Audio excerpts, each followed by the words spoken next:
Good day, everyone, and peace be with you.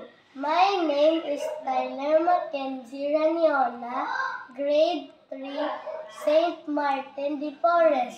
Today we will learn about matter. What is matter? Matter is anything that has mass and occupies space, and everything around us, including air, is made of matter.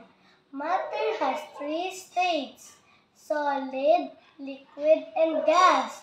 I will give two examples of solid, liquid, and gas.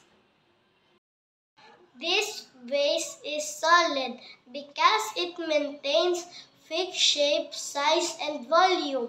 They do not flow like liquids. This book is solid. It stays in one place and can be held. Solid can have different colors and texture. This is vinegar. You can measure a liquid in a cup or in a spoon. Can flow or can be poured easily.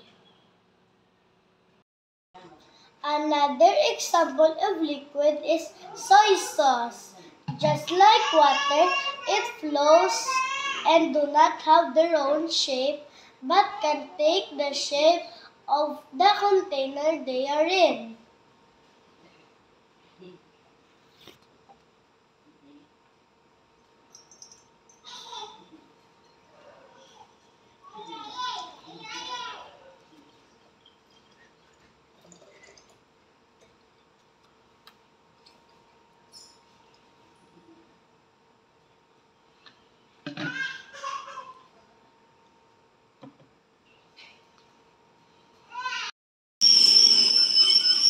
Steam from a kettle is called gas.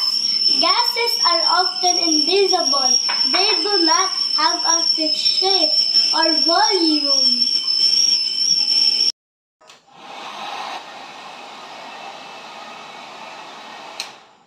Air from hair dryer is called gas. They do not have a fixed shape or volume.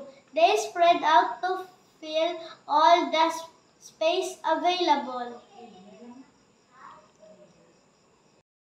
Matter is everything around us.